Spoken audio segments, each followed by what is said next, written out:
మంచి ఆకలి మీద ఉన్నప్పుడు కమ్మగా ఏదైనా తినాలి అనిపించినప్పుడు ఒకసారి ఈ రెసిపీ చేసేయండి. రీసెంట్ డేస్లో వారెవ్వా అని అనిపించి అంతే టేస్ట్తో వైరల్ అవుతున్న కర్రీ అండి పెరుగు వంకాయ.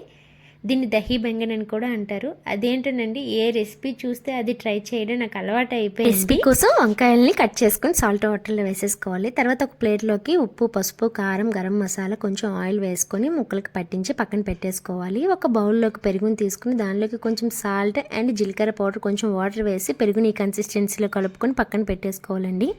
తర్వాత స్టవ్ మీద ప్యాన్ పెట్టి ఒక 2 టేబుల్ స్పూన్లు ఆయిల్ యాడ్ చేసుకొని మనం మసాలా పట్టించి ఉన్న వంకాయ ముక్కలను కూడా వేసుకొని 2 సైడ్లు బాగా ఫ్రై చేసుకోవాలి. తర్వాత అదే ప్యాన్లో పోపు పెట్టేసుకోవాలి. ఆవాల, జీలకర్ర, ఎండుమిరపకాయలు, కరివేపాకు, శనగపప్పు, మినపప్పు వేసుకొని ఇష్టమైతే కొంచెం ఇంగు కూడా వేసుకొని పోపు పెట్టేసుకొని మనం ముందుగానే ఫ్రై చేసుకున్న వంకాయల్ని, పోపుని, రుచి సరిపడినంత సాల్ట్ని కూడా యాడ్ చేసేసుకొని ఫైనల్గా సర్వ్ చేసుకుంటే ఉంటుంది.